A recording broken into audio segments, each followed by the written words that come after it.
Hello,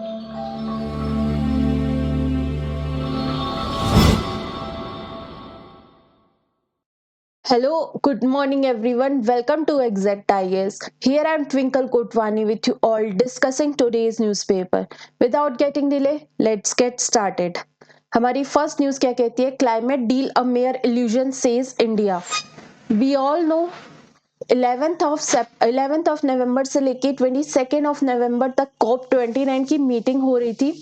but चूंकि सारी parties एक कंसेंसस तक नहीं पहुंच पाई हैं, इसलिए ये मीटिंग थोड़ी सी एक्सटेंड की जा रही है. बट स्टिल इतने दिनों में इस मीटिंग के दौरान हर एक दिन किस चीज पर डिस्कशन हुआ, क्या मुद्दे उठाए गए, ये मीटिंग का क्या और एट द एंड कंक्लूजन निकलने वाला है, इस सब को हम डिस्कस कर ले रहे हैं डेप्थ में. आज की जो क्लास है ये COP29 के लिए बहुत इंपॉर्टेंट है और COP29 से प्रीलिम्स में मेंस में क्वेश्चंस तो बनने ही बनने हैं. इस क्लास को एकदम ध्यान से समझना. अब हम स्टार्ट करते हैं. अभी जो मीटिंग चल रही है COP29 की, वो चल रही है UNFCCC की मीटिंग. That means United Nation framework to combat climate change. अब ये ओरिजिनेट कहाँ से हुआ? हम बिल्कुल जीरो से स्टार्ट करके पूरा टॉप तक पहुंचेंगे कि आज की डेट तक क्या हो रहा है. ठीक है, तो अगर UNFCCC की बात करूं तो ये आया कहां से? 1992 में रियो की अर्थ समिट चल रही थी. मतलब ब्राजील के शहर रियो डी जेनेरियो में अर्थ समिट चल रही थी.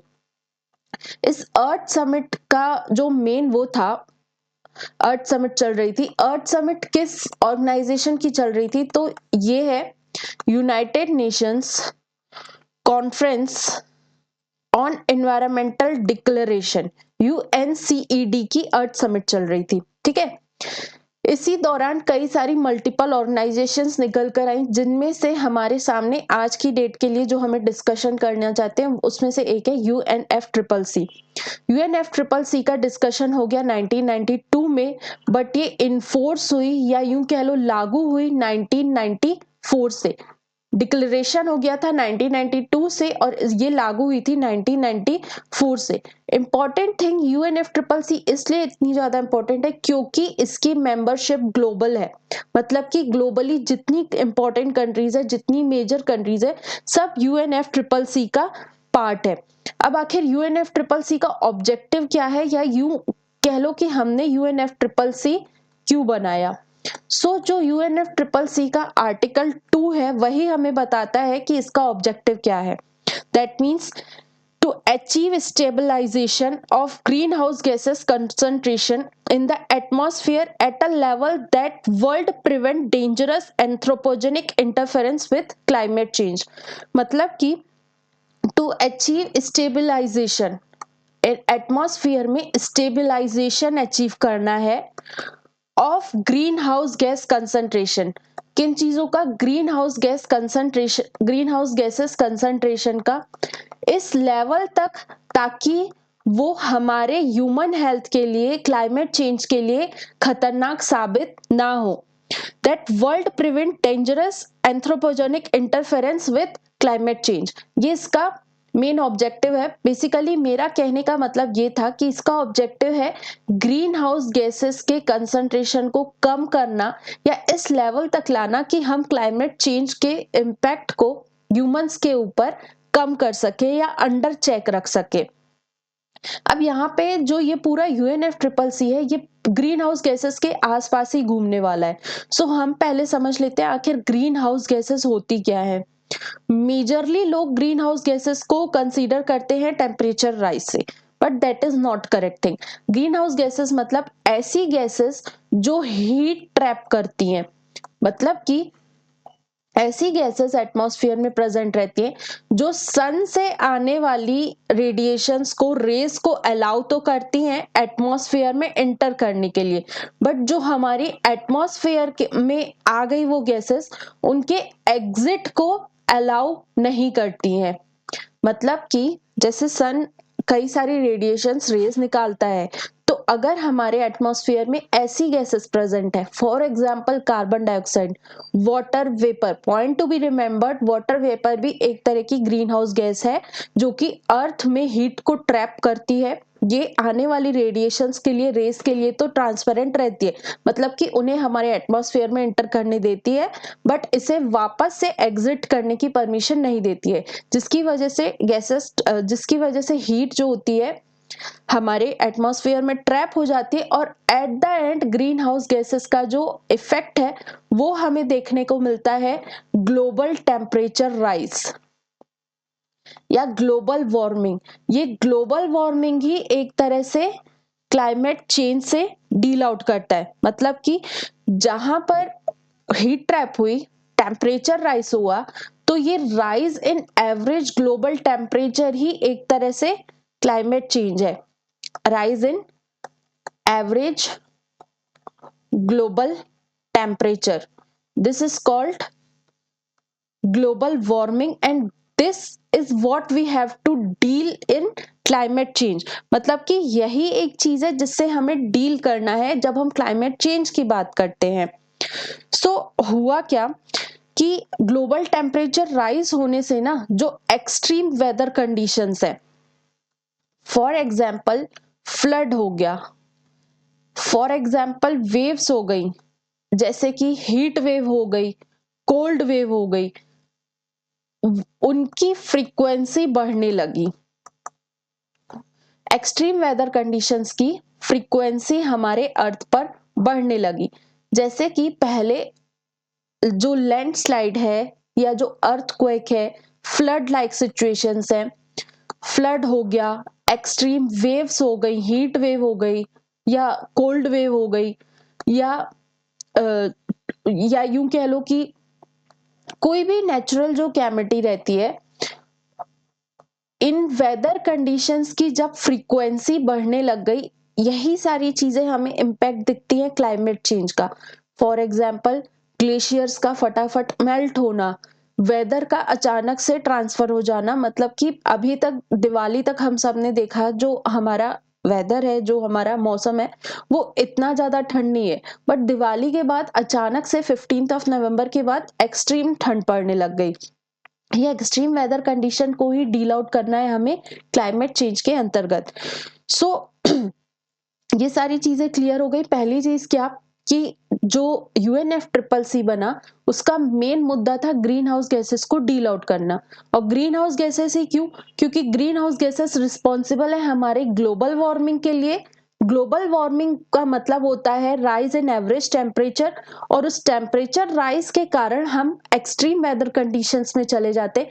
ये सारी चीजें आती है क्लाइमेट चेंज के अंदर, और यही सब हमें टैकल आउट करना है। सो हुआ क्या कि हमने UNFCCC बना दिया, और UNFCCC के जितने भी मेंबर्स हैं वो सब मीटिंग्स करते हैं, और इन मीटिंग्स को बोला जाता है COP, that is conference of parties. These are basically meetings. हर एक मीटिंग के बाद एक एजेंडा आता है, एक डिक्लेरेशन आता है, जिसमें सारी पार्टीज मिलकर के डिसाइड करती है कि आने वाले समय में हमें क्या करना है। सो जो हर एक कॉप रहता है ना, वो अपने प्रीवियस कॉप से इंटरलिंक्ड रहता है कि हमने पिछले साल क्या डिसाइड किया था, उससे हमें क्या सॉल्यूशन मिला, और आने वाले समय में हमें क्या करना है। सो सिमिलरली हमें अगर COP29 समझना है जो कि अभी चल रहा है, तो उसके लिए इंपॉर्टेंट हम पिछला कॉप जो पेरिस एग्रीमेंट वाला कॉप था, उससे पहले डेप्थ में समझ ले। जो पेरिस एग्रीमेंट में हुआ था, दैट इज 2015 में हमारे सामने एक कॉप की मीटिंग हुई थी, जिसमें हमने मेजरली ये सारी चीजें डिसाइड की थी, जिनके बेसिस पर आज का COP29 बेस्ड है। सो हम पहले एक बार पेरिस एग्रीमेंट को समझ लेते, ताकि हमें आज का जो चीज है वो अच्छे से समझ में आएगा। पेरिस एग्रीमेंट में हमने दो चीजों से डील आउट करने की बात की। पहला चीज कि पोस्ट 2020 हमारे क्या टारगेट्स रहने चाहिए, किस तरह की गवर्नमेंट की पॉलिसीज रहनी चाहिए, जिससे कि हम क्लाइमेट चेंज को, ग्रीन हाउस गैसेस को टैकल आउट कर सके।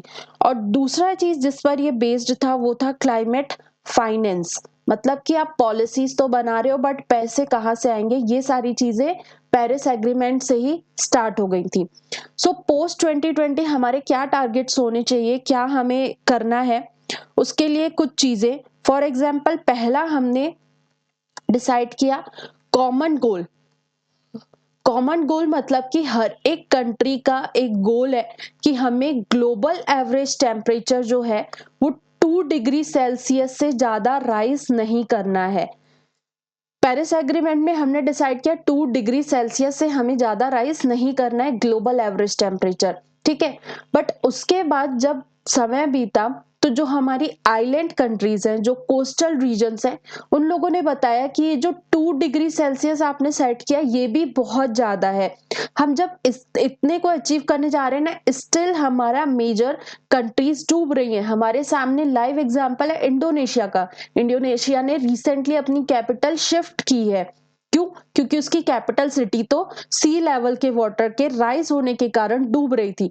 सिमिलरली अगर मैं इंडिया की बात करूं ना, तो ये 2 डिग्री सेल्सियस में भी इंडिया का जो मेजरली कोस्टल एरिया है वो 5 मीटर श्रिंक आउट हो रहा है। मतलब कि उतना पूरा रीजन हमारा पानी में जा रहा है। जो कोस्टल स्टेट्स का एरिया है वो रिड्यूस होता हुआ नजर आ रहा है। सो इसलिए छोटी छोटी आइलैंड कंट्रीज ने कहा कि ये 2 डिग्री सेल्सियस भी सफिशियंट नहीं है, it should be 1.5 degree Celsius. ठीक है, तो पहला चीज जो हमने पेरिस एग्रीमेंट डिसाइड किया, पेरिस एग्रीमेंट में डिसाइड किया, that was common goal. And the second one was national responsibilities. मतलब कि पेरिस एग्रीमेंट में किसी भी नेशन पर बाइंडिंग या यूं कह लो कि कोई भी रिस्पॉन्सिबिलिटी इम्पोज नहीं की गई, उसमें सिर्फ नेशनल रिस्पॉन्सिबिलिटी की बात की गई। और ऐसा बोला गया कि हर एक नेशन अपने लिए एक टारगेट डिसाइड करे, जिसे बोला गया इंटेंडेड नेशनली डिटरमाइंड गोल्स। मतलब कि इंटेंडेड मतलब कि नेशन कंट्रीज, हर एक कंट्री अपनी स्वेच्छा से, अपने अचीवमेंट के हिसाब से, अपने रिसोर्सेज के हिसाब से नेशनली डिटरमाइंड गोल्स डिसाइड करे, जो कि क्लाइमेट चेंज को कम करने के लिए, जो कि ग्रीन हाउस गैसेस के एमिशन को कम करने में हमारी मदद कर सके। उसके बाद तीसरी हमने जो बात की, ऑलरेडी डिस्कस्ड की हमने, पेरिस एग्रीमेंट को क्लाइमेट फाइनेंस के नजरिए से भी डिस्कस किया। तो इसमें हमने डिसाइड किया कि हम 2020 तक 100 बिलियन डॉलर्स अवेलेबल करवाएंगे।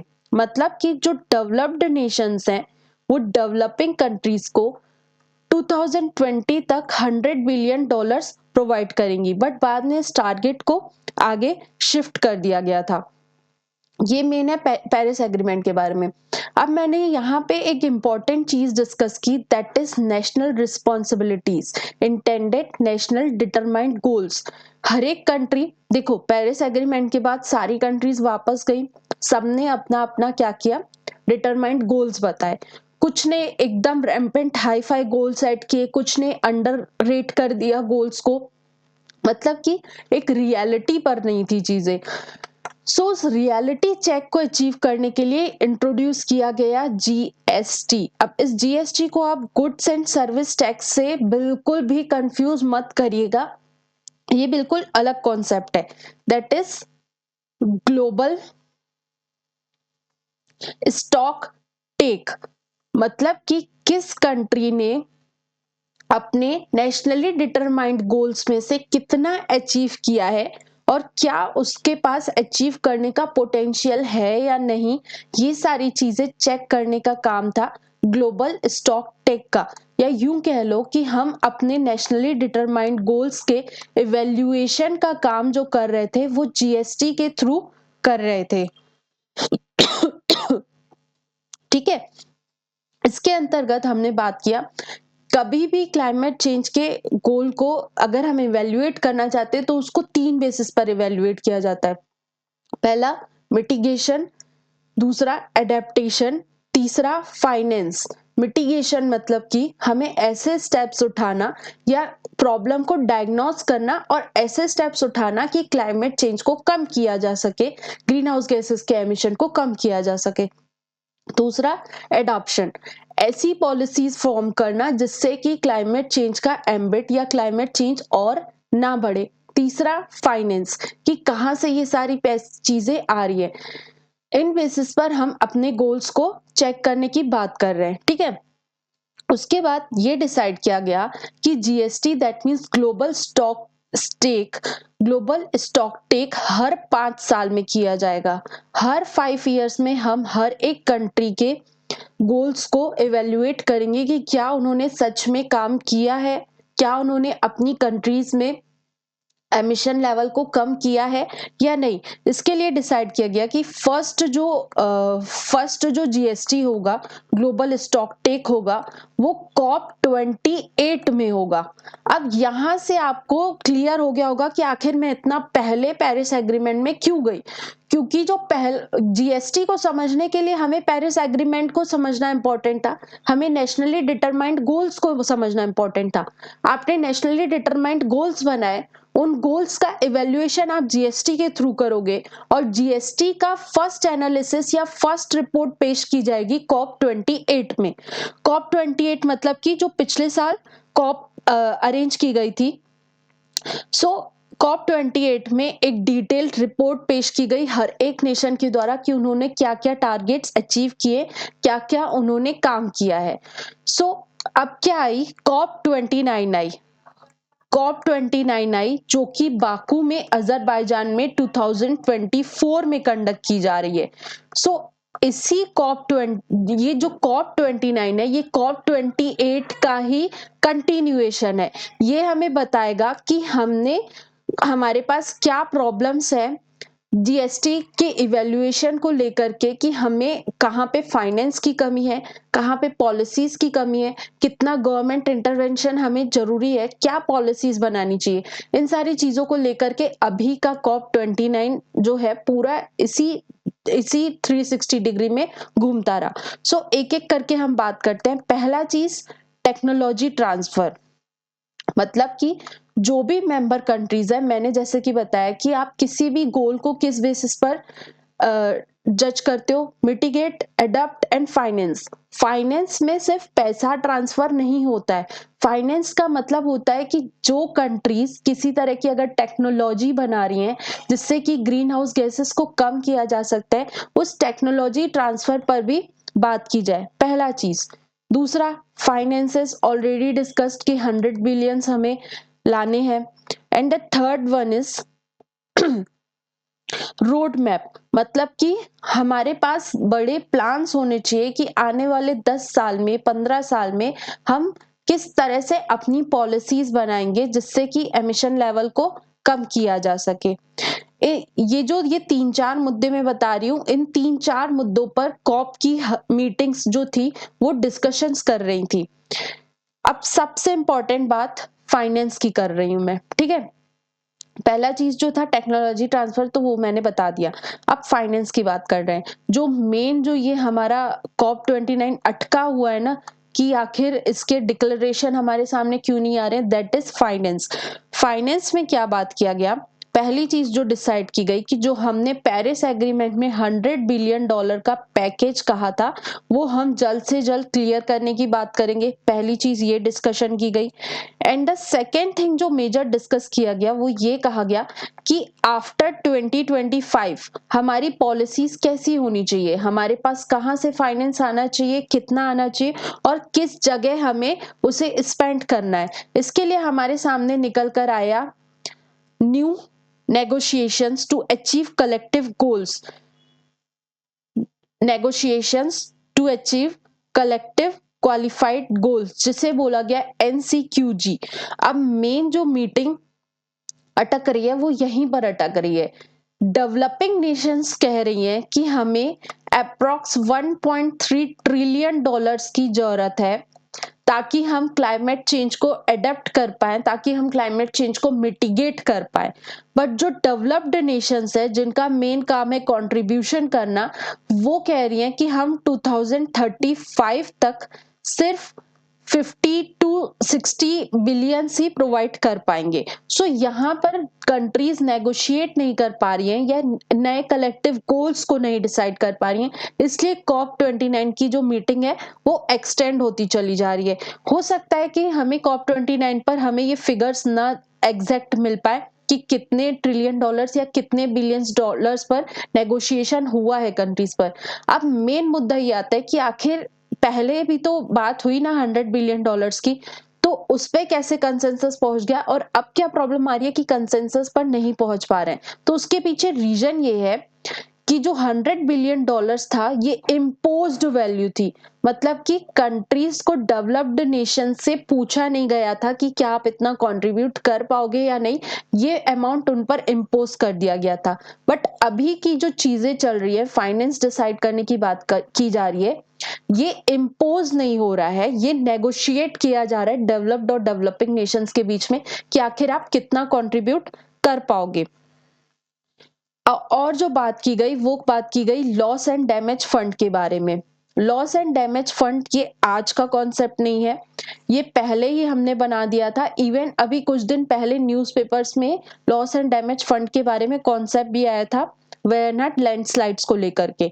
Loss and damage fund COP27 से हमारे सामने आ चुका है, हालांकि इसका जो इम्प्लीकेशन हुआ है वो COP28 से हुआ है। बट अगर प्रीलिम्स में पूछा जा रहा है कि लॉस एंड डैमेज फंड कहाँ से है, तो COP27 that is Egypt declaration से हमारे सामने आया है। जो भी नेशंस जिन पर क्लाइमेट चेंज की वजह से इफेक्ट हो रहा है, कैमिटीज आ रही है, नेचुरल कैमिटीज आ रही है, डिजास्टर्स आ रहे हैं, जिसका मेन रीजन है क्लाइमेट चेंज, तो उस डिजास्टर के इम्पैक्ट को खत्म करने के लिए, मिटिगेट करने के लिए हमें फंड की जरूरत होगी, और वो फंड आएगा लॉस एंड डैमेज फंड से, वो पैसा आएगा लॉस एंड डैमेज फंड से। लॉस एंड डैमेज फंड एक वॉलंटरी कंट्रीब्यूशन के बेसिस पर बना हुआ है। अभी रिसेंटली ये न्यूज में इसलिए था क्योंकि हमने देखा कि हमारा जो केरला स्टेट है उसमें वयनाड रीजन पर लैंडस्लाइड हुआ और बड़े लेवल का लॉस हुआ। सो उस लॉस को कवर अप करने के लिए, इंफ्रास्ट्रक्चर को फिर से डेवलप करने के लिए, लोगों को रिहेबिलिट करने के लिए पैसे की जरूरत है। वो पैसा कहाँ से लिया जाए, तो इंडिया डिमांड कर रहा था कि लॉस एंड डैमेज फंड से हमें पैसा एलोकेट किया जाए। दूसरी चीज जो बात की गई वो की गई कि प्राइवेट सेक्टर, मतलब कि क्लाइमेट चेंज के इम्पैक्ट को खत्म करने के लिए जरूरत है कि प्राइवेट सेक्टर भी रिस्पॉन्सिबिलिटी उठाए।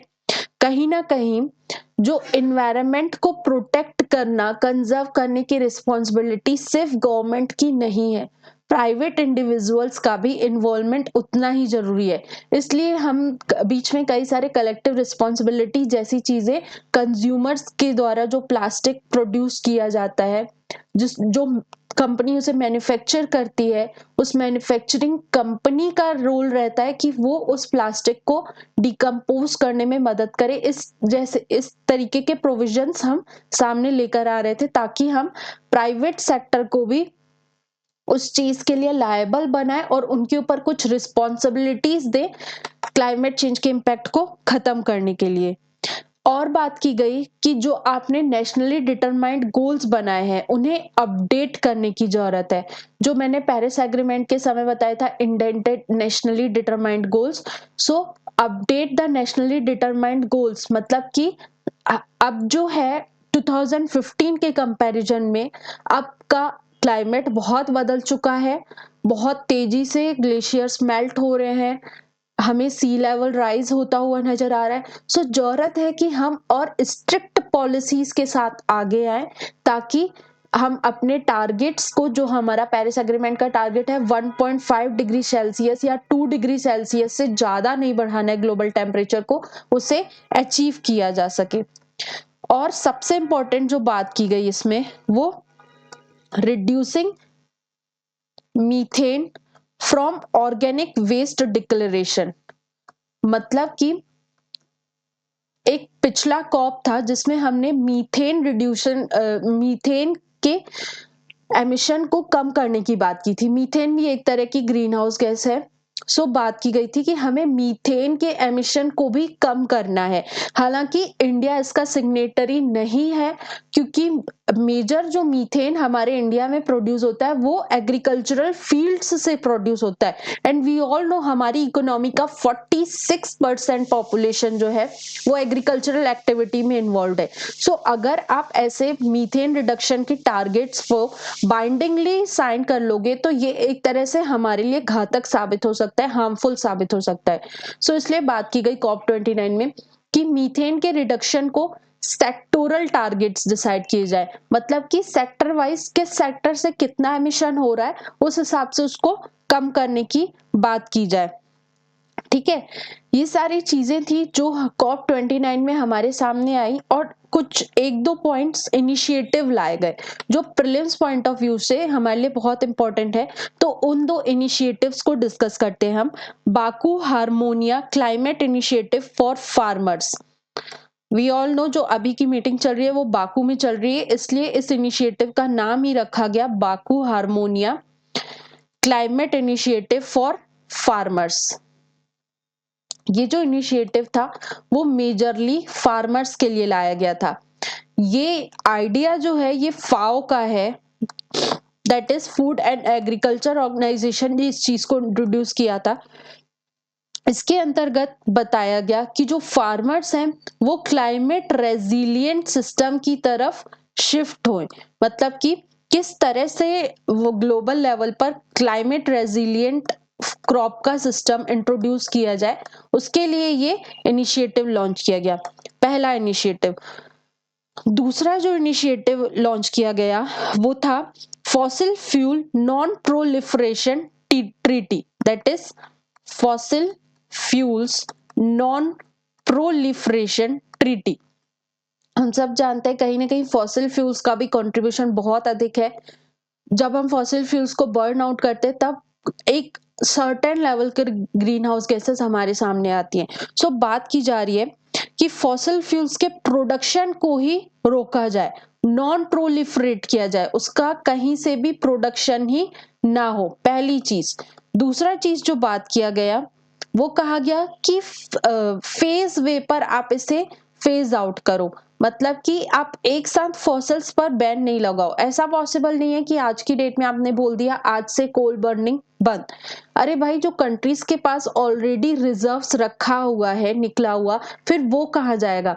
ऐसी मतलब कि इतने स्ट्रिक्ट रूल्स बनाने से कोई उसे नहीं फॉलो करेगा, इसलिए आप उसे फेजेस में बाहर निकालो। जितना भी आपने प्रोडक्शन कर रखा है उसे धीरे धीरे यूटिलाइज कर लो और धीरे धीरे ट्रांजिशन की तरफ चलने की बात की गई, मतलब कि स्लोली जस्ट ट्रांजिशन, कि आप कैसे फॉसिल फ्यूल्स को छोड़ करके ग्रीन एनर्जी की तरफ शिफ्ट हो सकते हो। इन सारी चीजों पर डिस्कशन किया गया। सो एट द एंड यही था हमारा बाकू में जो COP29 की मीटिंग चल रही है उससे रिलेटेड चीजें।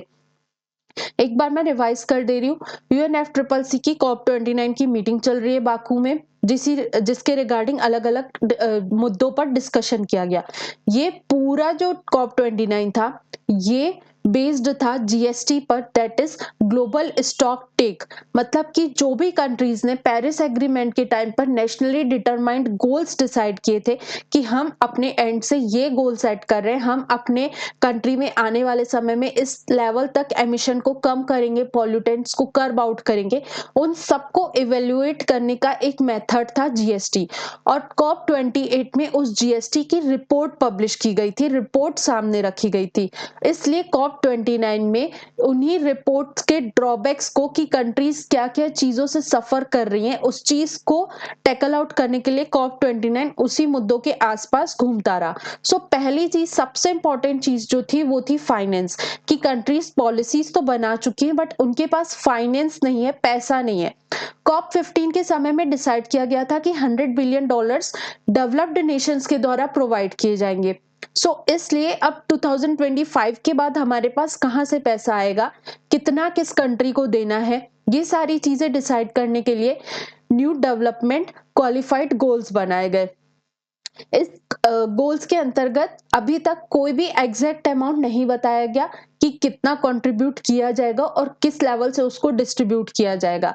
इसलिए अभी कॉप की मीटिंग को एक्सटेंड किया गया है, ठीक है।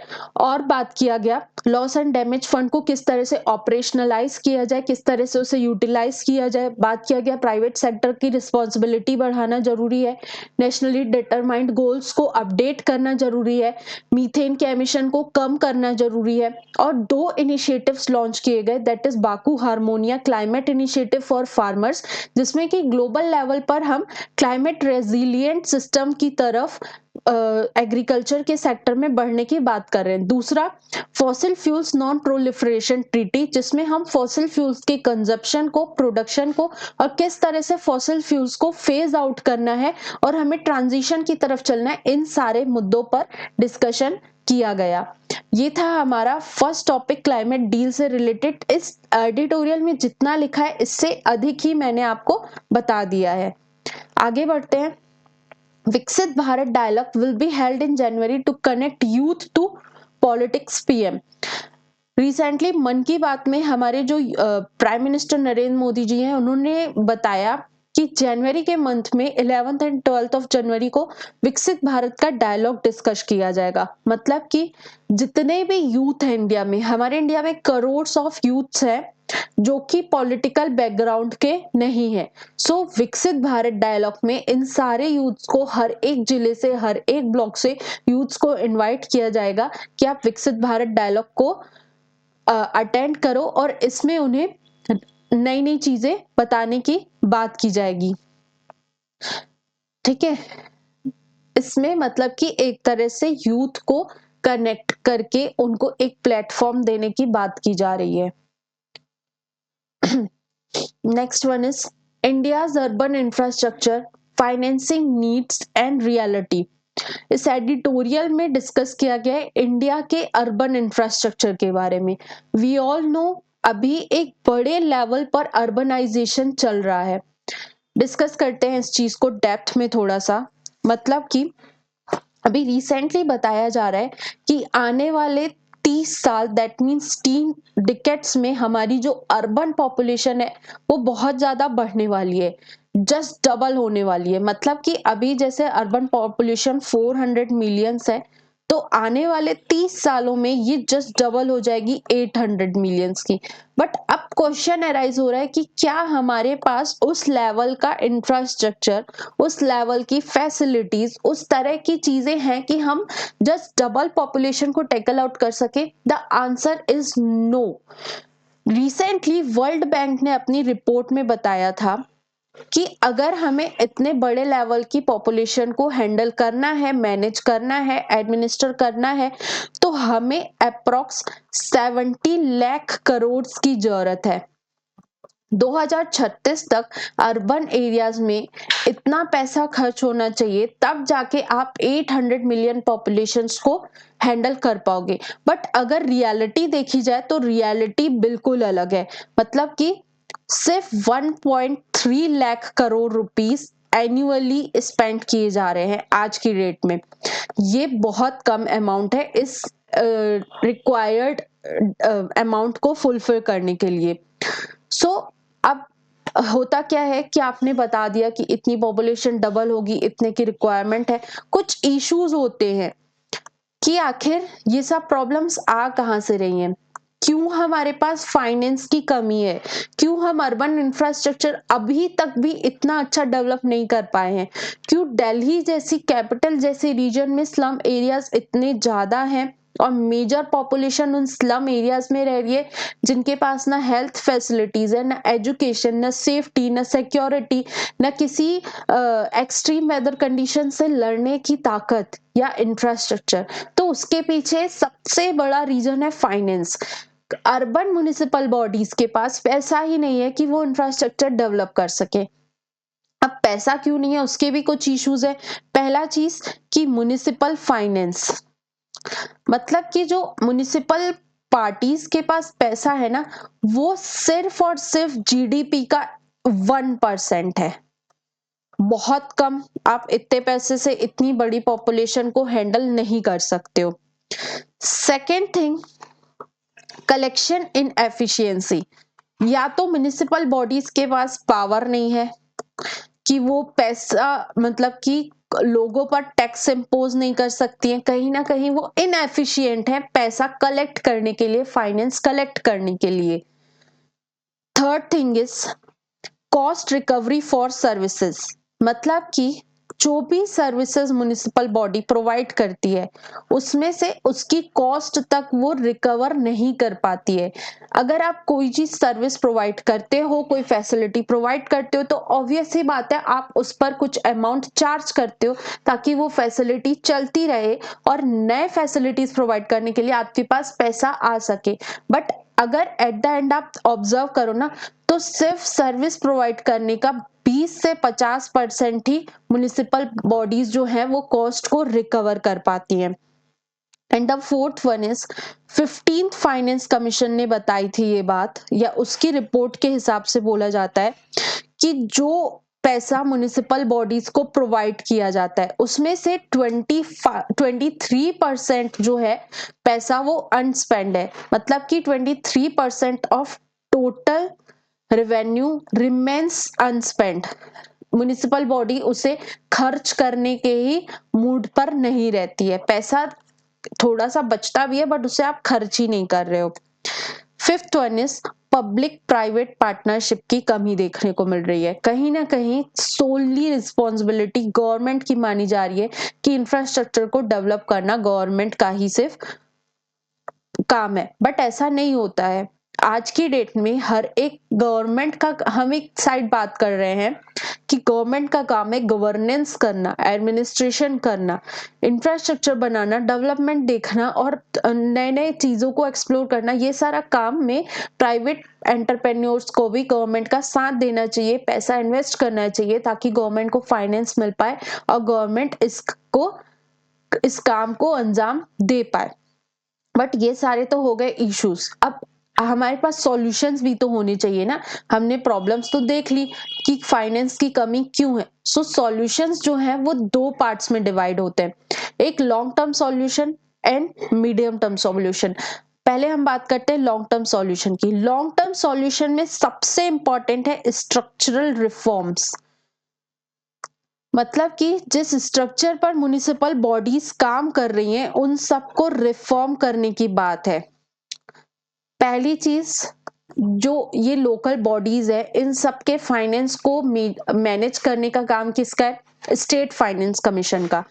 तो बोला जा रहा है कि आप स्टेट फाइनेंस कमीशन को स्ट्रॉन्ग बनाओ, उसको ऑटोनॉमी प्रोवाइड करो, उसे अथॉरिटी दो, उसको थोड़ा सा फ्रीडम दो ताकि वो फाइनेंस को मैनेज कर पाए। मतलब कि स्टेट फाइनेंस कमीशन को ऑटोनॉमी देने की बात की जा रही है ताकि state finance commission properly finance management कर पाए, जो भी पैसा आ रहा है उसको इफेक्टिवली मैनेज कर पाए।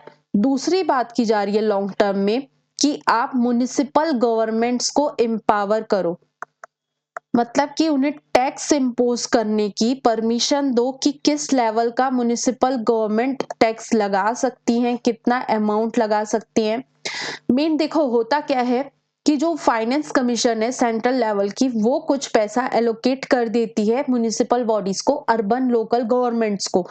बट बात यह है कि वो पैसा टाइड मनी के रूप में म्युनिसिपल बॉडीज के पास आता है। टाइड मनी मतलब कि उस पैसे के साथ कहां पर इन्वेस्ट करना है वो फिक्स कर दिया जाता है कि आपको वाटर सेक्टर में या हेल्थ सेक्टर में इतना पैसा इन्वेस्ट करना है। म्युनिसिपल गवर्नमेंट्स के पास ऑटोनॉमी नहीं रहती है कि जहां रिक्वायर्ड है पैसा वहां वो खर्च कर सके। सो बात की जा रही है कि म्युनिसिपल गवर्नमेंट्स को ऑटोनॉमी दी जाए, उनको एम्पावर किया जाए। ठीक है, अब ये तो हुए लॉन्ग टर्म सॉल्यूशंस। अब मीडियम टर्म सॉल्यूशंस की बात कर रहे हैं अपन। पहला चीज, रोबस्ट पाइपलाइन प्रोजेक्ट्स बनाने की बात की जा रही है कि आप प्रोजेक्ट्स तो डेवलप करो। मैं एक चीज बता रही हूं कि हर एक सिटी का, हर एक शहर का एक प्लान बनाया जाता है, ठीक है, उसके अकॉर्डिंग कि प्लान मतलब कि गवर्नमेंट ही बनाकर लोगों को देती है। उस प्लान में गवर्नमेंट डिसाइड करती है कि कौन सी जमीन किस सेक्टर के लिए खर्च की जानी है, किस सेक्टर को एलोकेट करनी है। फॉर एग्जाम्पल गवर्नमेंट मेजरली कि लैंड को एग्रीकल्चरल लैंड डिक्लेयर कर देती है, कृषि भूमि डिक्लेयर कर देती है। सो अगर ये प्लान्स आउटडेटेड रहते हैं तो आउटडेटेड प्लान्स में अगर कोई भी एंटरप्रेन्योर, कोई भी प्राइवेट इंडिविजुअल गया गवर्नमेंट के पास कि मुझे इस लैंड पर एक मॉल बनाना है, सो उसको उस चीज की परमिशन ही नहीं मिलती है, क्योंकि जो गवर्नमेंट ने प्लान पेश किया है वो आउटडेटेड है। उस गवर्नमेंट ने अपने प्लान में उस लैंड को एग्रीकल्चरल लैंड डिक्लेयर कर दिया, जबकि आज की डेट में वहां पर एग्रीकल्चर हो ही नहीं रहा है। उस लैंड के आसपास पूरे लोग बस चुके हैं, शहर बस चुका है, शहर बढ़ चुका है। सो हमें जरूरत है कि हम पाइपलाइन प्रोजेक्ट्स बनाएं, अपने आउटडेटेड प्लान्स को अपडेट करें, जो हमने लैंड को नोटिफाई करके रखा है कि ये किस यूज में काम करनी है उसे डी नोटिफाई किया जाए और रिक्वायरमेंट के हिसाब से उसे एलोकेट किया जाए, पहला चीज। दूसरा, decouple project preparation from financial assistance. कई बार ऐसा ऑब्जर्व किया गया कि आप फाइनेंशियल मतलब कि प्रोजेक्ट को प्रिपेयर ही नहीं कर रहे हो। पहली चीज, ठीक है आपको फाइनेंस की कमी है, बट आप एटलीस्ट प्रोजेक्ट तो बनाओ, सैंक्शन तो करवाओ, पैसा खुद आ जाएगा। इसलिए जरूरत है कि हमारे पास प्रॉपर प्रोजेक्ट्स बने हुए रहने चाहिए। And the third one is digital public infrastructure.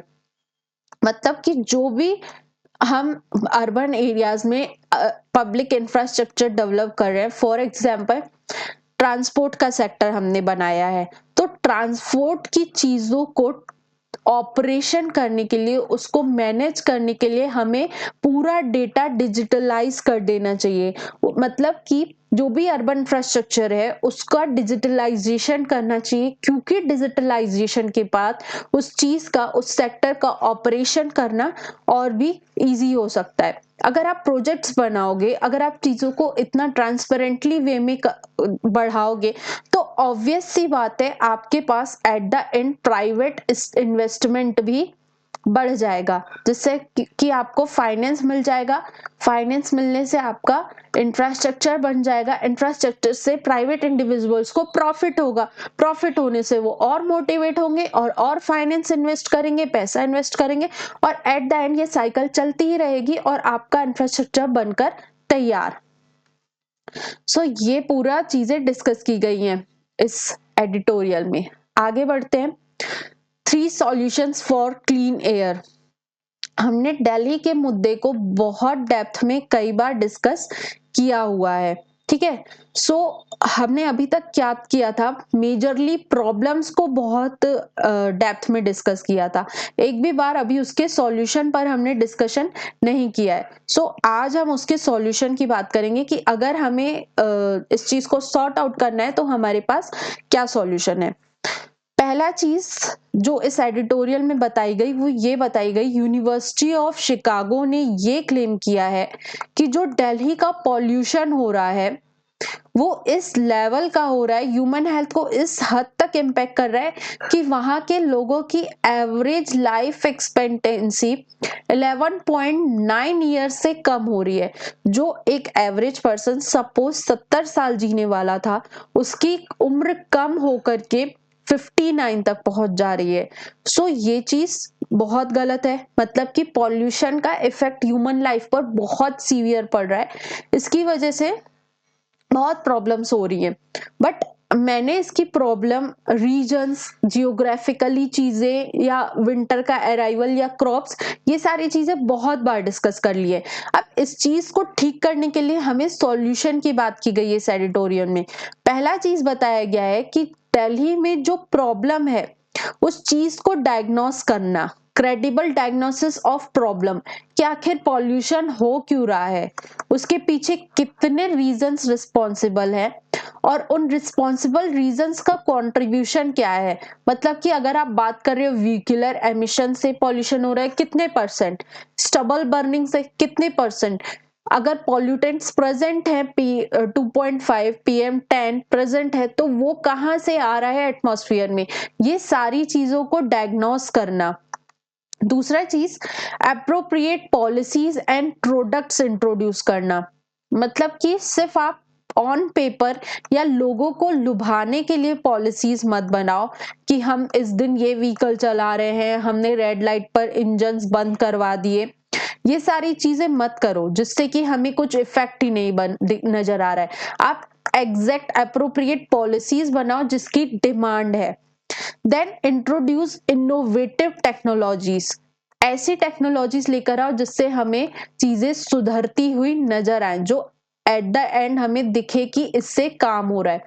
पहला चीज, हमें प्रॉब्लम को डायग्नोस करना। प्रॉब्लम ऑलरेडी डायग्नोस्ड है कि अभी क्या होता है, स्टबल बर्निंग की वजह से हमें अप्रॉक्स 30 to 40% पॉल्यूटेंट्स नजर आते हैं। पॉल्यूटेंट्स 2.5 pm 2.5 pm 10, जो कि ह्यूमन हेल्थ को बहुत डेप्थ पर तक जाकर के उसको रेस्पिरेटरी डिसीज हो जाती है, लंग्स से रिलेटेड डिसीज हो जाती है, कई सारी प्रॉब्लम हो जाती है। उसके पीछे रीजन है पॉल्यूशन। पॉल्यूशन का मेन कंपोजिशन जो है वो PM 2.5 PM 10 वगैरह है, जो कि मेजरली इंडस्ट्रीज से निकलता है, कंस्ट्रक्शन साइट से निकलता है, रोड डस्ट से निकलता है, व्हीकल्स के एमिशन से निकलता है। ये सारी हमने प्रॉब्लम देख ली, ठीक है। अब हमारी बात की जा रही है कि पॉलिसीज लाना। पॉलिसीज लाने में पहला जो प्रॉब्लम मैंने बताया स्टबल बर्निंग, उसको टैकल आउट करने के लिए जो ये है वो सॉल्यूशन बता रहे हैं कि हमें जरूरत है हम क्रॉप डाइवर्सिफिकेशन करें। मतलब कि फॉर एग्जाम्पल अगर पंजाब हरियाणा जैसे रीजन्स में अप्रॉक्स 4 हेक्टेयर लैंड में पैडी का कल्टीवेशन किया जाता है, तो जरूरत है कि हम उसमें से 1 हेक्टेयर या 1 हेक्टेयर जमीन में जहां पर पैडी का कल्टीवेशन होता है उसे डाइवर्सिफाई कर दे, उसको उस एरिया को उस लैंड को एलोकेट करें कोई और क्रॉप उगाने के लिए। होता क्या है ना कि आखिर लोग पैडी का कल्टीवेशन क्यों कर रहे हैं, जो ये नॉर्दर्न इंडिया है, हरियाणा पंजाब वाला रीजन, ये रीजन पैडी के लिए नहीं था, यहाँ पर पहले पैडी कल्टीवेशन नहीं किया जाता था, बट फार्मर्स कई सारे रीजन के कारण वहां पर पैडी उगाने लगे। पहला चीज प्रॉफिटेबिलिटी, पैडी एक मेजर क्रॉप है, उसकी सेलिंग होनी है और फार्मर्स को उससे प्रॉफिट होता है, इसलिए वो अपने प्रॉफिट को मेंटेन करने के लिए पैडी उगाते हैं, ठीक है। दूसरा चीज, इसमें रिस्क नहीं है, मतलब कि मान लो मार्केट ने इसको परचेज नहीं भी किया तो गवर्नमेंट इसे प्रोक्योर कर लेती है, मिनिमम सपोर्ट प्राइस गवर्नमेंट ने प्रोवाइड कर रखी है, तो फार्मर्स को रिस्क नहीं नजर आता है पैडी उगाने में। And the third one is subsidy. आप फार्मर्स को पावर के लिए, इरिगेशन के लिए, अलग अलग चीजों के लिए सब्सिडी प्रोवाइड कर रहे हो कि अगर उन्होंने पैडी का कल्टीवेशन कर रखा है, इरिगेशन में कैनाल्स के लिए सब्सिडी दे रहे हो जिससे कि पैडी कल्टीवेशन वहां पर बन रहा है। दूसरा, आप पावर कंजप्शन के लिए, मशीन्स चलाने के लिए भी उनको सब्सिडी दे रहे हो। इन सारे रीजन से फार्मर्स जो है प्रमोट हो रहे हैं, फार्मर मोटिवेट हो रहे हैं कि हमें पैडी का कल्टीवेशन करना है। बट पैडी कल्टीवेशन की वजह से जो हमारा स्टबल बर्निंग है, ऐसी चीजें देखने को मिल रही है। तो जरूरत है कि हम इस पैडी को डाइवर्सिफाई कर दे, उस रीजन में दूसरे मिलेट्स को, मोटे अनाज को प्रमोट करें, जिससे कि हमारा एक तो पहली चीज इरिगेशन देने की जरूरत नहीं पड़ेगी क्योंकि मोटे अनाज को ज्यादा पानी नहीं चाहिए रहता है। दूसरा, आपकी लैंड क्वालिटी इंप्रूव होगी। तीसरा, आपको स्टबल बर्निंग नहीं करनी पड़ेगी। स्टबल बर्निंग नहीं करनी पड़ेगी तो आपको पॉल्यूशन अंडर चेक रहेगा। सो जरूरत है कि गवर्नमेंट मिलेट्स के लिए भी MSP प्रोवाइड करे, मिनिमम सपोर्ट प्राइस प्रोवाइड करे। देखो, अगर आप क्रॉप डाइवर्सिफाई करना चाह रहे हो तो आपको अलग से पैसा लगाने की जरूरत नहीं है, गवर्नमेंट को इस पे पैसा नहीं लगाना है, सिर्फ थोड़ा बहुत 5-6 साल तक स्टेट गवर्नमेंट्स की मदद करनी है।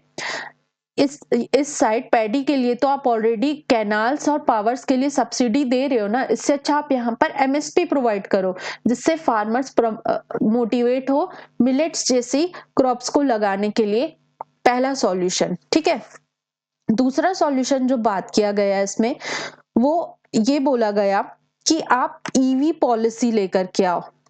मतलब कि जो दिल्ली में पॉल्यूशन है वो वेहिकुलर पॉल्यूशन के कारण भी हो रहा है। मतलब कि जो फॉसिल फ्यूल्स बर्न हो रहे हैं, जो आपके व्हीकल्स हैं डीजल से चल रहे हैं या पेट्रोल से चल रहे हैं, इनकी वजह से भी दिल्ली में पॉल्यूशन देखने को मिल रहा है।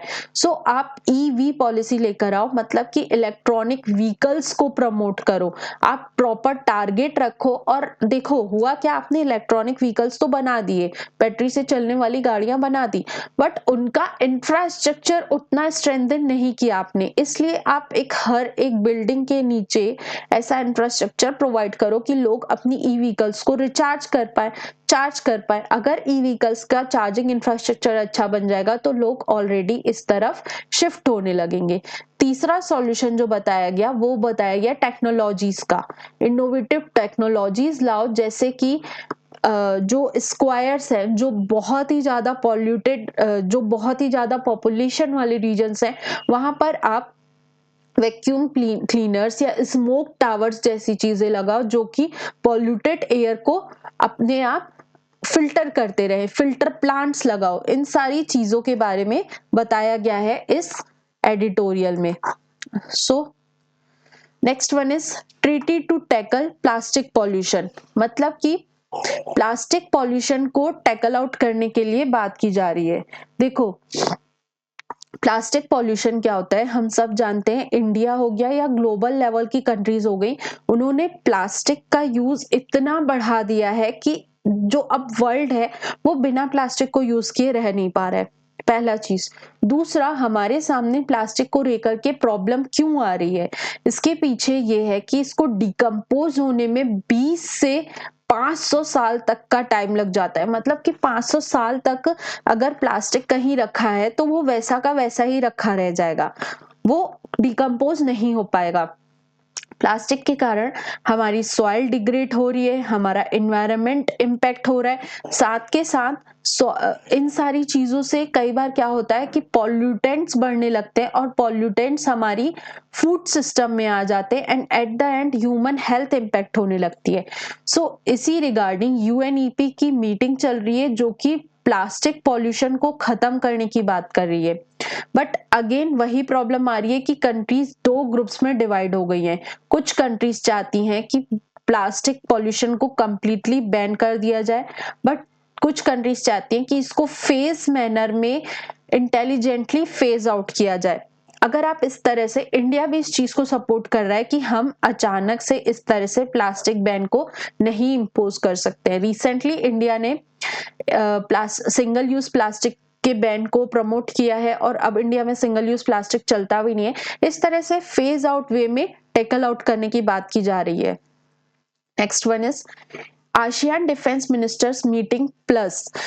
आसियान के और जो 8 डायलॉग पार्टनर्स हैं, उन सारी कंट्रीज के जो डिफेंस मिनिस्टर्स हैं, उनकी मीटिंग हुई है रिसेंटली लाओस वियतनाम में। ठीक है, अगर आसियान की बात की जाए तो 8 अगस्त 1967 में बैंकॉक डिक्लेरेशन के तहत जो हमारी आसियान नेशंस हैं वो सब मिलकर आई। उनका मेन एम था हम इस रीजन में इकोनॉमिक इंटीग्रेशन करें, रिसोर्सेस की शेयरिंग करें। सो सिमिलरली 2017 से इन कंट्रीज के डिफेंस मिनिस्टर्स की भी मीटिंग होने लगी, ताकि आप सिक्योरिटी एंड डिफेंस कोऑपरेशन को स्ट्रेंथन कर पाओ, इस रीजन में पीस, स्टेबिलिटी एंड डेवलपमेंट को मेंटेन कर पाओ। इस मीटिंग का मेन काम था कि कैपेसिटी बिल्डअप करना, आपस में म्यूचुअल ट्रस्ट एंड कॉन्फिडेंस लाना, कोऑपरेट करना, ताकि regional safety and security ensure हो सके। ये आसियान 8 अगस्त 1967 को इसे बनाया गया था बैंकॉक डिक्लेरेशन के तहत। Point to be remembered, India ASEAN का पार्टनर नहीं है। आसियान में 10 मेंबर्स हैं, Brunei, Cambodia, Indonesia, Laos, Malaysia, Myanmar, Philippines, Singapore, Thailand and Vietnam. Next one is waves OTT platform. Prasar Bharati ने अपना एक ओटीटी प्लेटफॉर्म लॉन्च किया है जिसे बोला गया वेव्स। ये इंडिया की आने वाली ग्रोइंग डिमांड को फुलफिल करने की बात कर रहा है कि इंडिया में जिस तरह की movies, shows, games, shopping platform चाहिए, ये सारे ऑप्शंस इस ओटीटी प्लेटफॉर्म में देने की बात की जा रही है। This was all about today. Thank you so much. Hope you all like the session. इस तरह के इंटरेस्टिंग सेशन को ज्वाइन करने के लिए एग्जैक्ट आईएएस से जुड़िए। हमारे इंस्टाग्राम चैनल, यूट्यूब और टेलीग्राम की लिंक्स डिस्क्रिप्शन में प्रोवाइडेड है। पॉइंट टू बी रिमेम्बर्ड, आज का जो सेशन था वो मेजरली कॉप 29 को लेकर के था और कॉप 29 बहुत इंपॉर्टेंट है। इसको जीरो से लेकर के आज की डेट तक मैंने बहुत डेप्थ में डिस्कस कर लिया है। इससे बाहर क्वेश्चन नहीं जाने वाला है। स्टिल अगर आने वाले समय में कुछ भी अपडेट आती है, कुछ भी चीज इसमें नहीं आती है, तो मैं आपको उसे अपडेट करवा दूंगी। Thank you so much. Comment section में जरूर बताना कि कैसा लगा आज का सेशन।